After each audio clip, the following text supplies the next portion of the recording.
laaj mu ne nan nga mën a def ba tëddee sa jabar te doo ko ëmbal.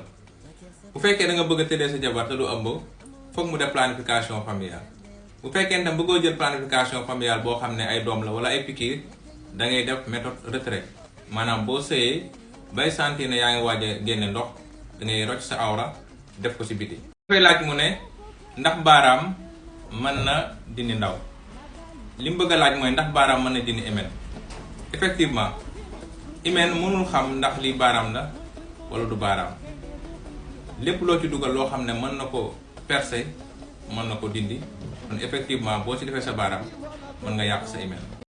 ñi doon def BBL américaine yu bëri defoon BBL yaa 4 ans 5 ans ñëpp nga commencé di témoigner di wax ni am na fa benn américaine bu def benn poste carrément que moom dafay France daal parce que moom def na BBL yaa 3 ans 4 ans mais neen léegi dafa commencé sentir benn odeur boo xam ne yaram bi dafa commencé di xeeñ. nee na début bi dafa yaakaaroon ni infection rek la amoon mu dem defi xool kii bi ne ko noonu du infection dafa mel ni graisse bi ñu la infecté bi ñu la kii moo commencé nëb ci sa biir yaram. BBL ñu xam complication yi dëgg-dëgg duñ ko def, ñu xam lan moo la ci mën a fekk duñ ko def. BBL pour ñu ko xamul soo koy def gàtt gudd nañ dagg sa cër yi fenn def ko ci gannaaw ci toggukaay maanaam ci kàpp yi, moo xam ñu dagg ci cuisse yi wala ñu dagg fenn sa cër yi wala ñu dagg ay muscles yoo xam ne nii dañ koy jël def ko ci ginnaaw. BBL même agent bu qualifié, un chirurgien esthétique boo xam ne dafa qualifié bu koy def mën na am ay complications. Complications yi la ci mën a fekk bokk na ci infection boo xam ne du gaaw wér. Complications yi bokk na ci mu nécrose maanaam mu nëb. man nga am également sérum maanaam ay ndox moo xam ne day dajaloo ci kàpp yi mu nekk ay ndox kese du nekk dara du ay ndox. man nga am également hématome maanaam deret ju dee joo xam ne day dajaloo ci kàpp yi. man nga am également lu ñu naan asymétrie des fesses maanaam ñaari taat yi ëppante, taat bi ëpp taat bi, loolu aussi ci complication yi la bokk.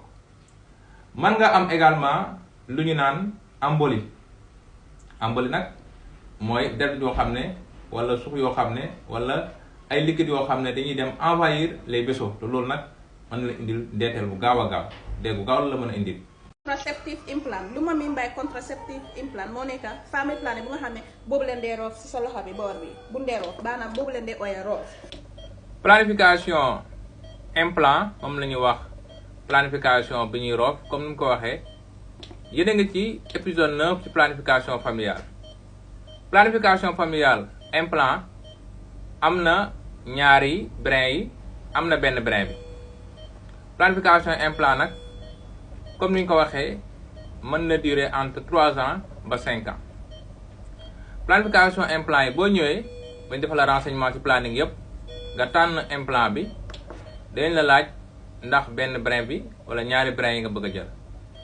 dañ la wax également implant bi ndax di nga mën di ñëw rendez-vous juróom-benn weer parce que juróom-benn weer yu nekk war nga ñëw rendez-vous ñu xool yaram bi. dañ la laaj également ndax amoo feebar boo xam ne day waral sa deret du way. dañ la laaj également ndax amoo feebar bon bi dal ween. dañ la laaj également ndax bu fekkente ne amoo benn feebar boo xam ne day laal sa foie. dañ la wax également effets secondaires yi bokk na ci nga am modification des saignements maanaam ngay gis deret lu ëpp li nga ko doon gis wala lu ko gën a néew. bokk na ci planning yi gën a efficace parce que mu ngi efficace à 99%. moom nag efficacité bi mu ngi commencé ci juróom-ñetteelu fan bi.